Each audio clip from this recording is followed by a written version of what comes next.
Ulakut, Hoyanamik, thank you very much. My name is Jessie Mike. I'm an Inuk from Baffin Island, which is in the newest territory in the Arctic of Canada. I'm going to tell you a couple of stories today. And, sorry. The first one I'm going to tell you is about my friend.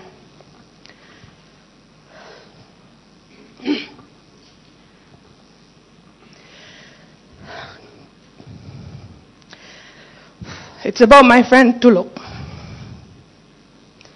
Mamena.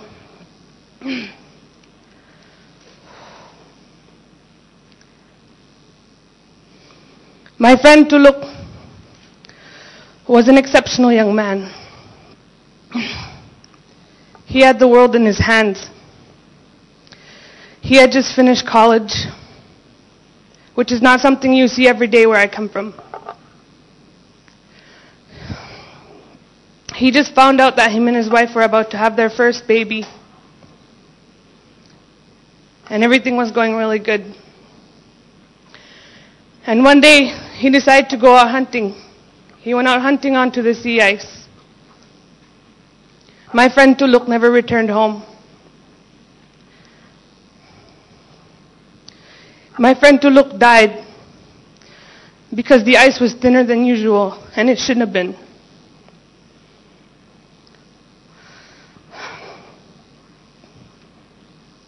All because of global warming.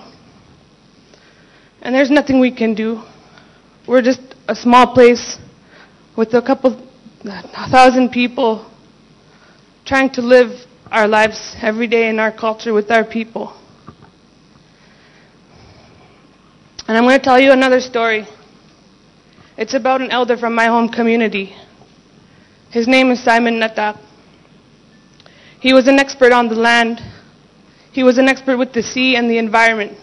He grew up on the land. This was his land that he grew up with. He had a relationship with this land.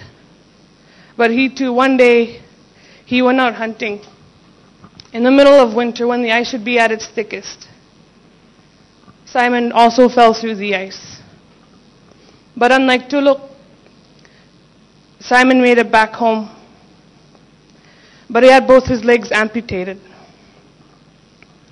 And now he can no longer hunt. He can no longer hunt, and he can no longer teach his sons all the skills. He might have had the bit of time, but now he doesn't really have that opportunity. And we don't really have that opportunity because we cannot predict this anymore.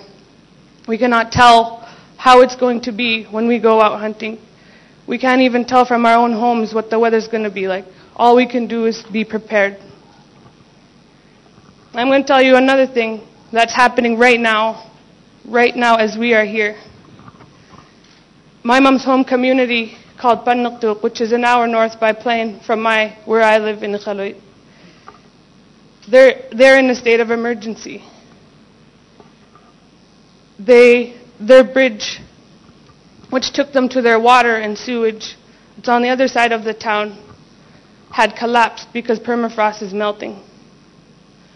And now because of this, the community is putting their sewage in their ocean, where they get their fish from, where they get their food, and where their economy comes from. We don't have the capacity to act against the world's greed, all for consumption anymore. We just can't. And we need your help. It seems to me that our government isn't doing very much to reduce emissions.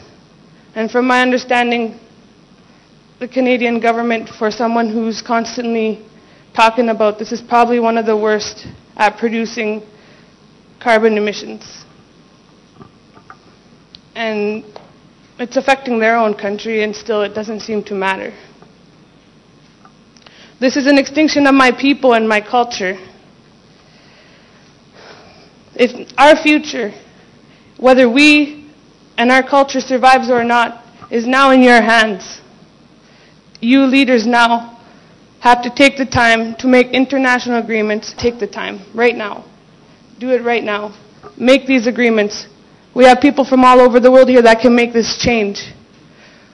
Make agreements to to make a change right now. And I'm going to tell you a little bit about going back to connections of my people with the land. It's the way you and I, if you're my friend, it's the way we have a connection. If you're sad or if you're happy, I should be able to tell. I should be able to know how to respond to you. If I can help you, or if I can just be happy around you, or, I know how to be. This does not exist anymore, and this relationship is similar to the people on the land. This is exactly the same. We don't have that anymore. And I would really like to live to be older than you guys, and I would like to be able to have grandchildren that can be the Inuk that my grandfather is, with the connection and the knowledge and the skills to the land. This is very big to us, and this is all we have left. And it's up to you guys, and I'm really, really appreciative that we could be here, because us young people, we come from these places, and it takes a lot of, you have a goal to be heard, and we're here. We made it to be heard by all you guys. And if we have this goal right now, we can do it too, to make a change. It is difficult, but it can be done. You guys have all the power, and we're going to wait, but we don't have the time to wait. Thank you very much. Merci beaucoup.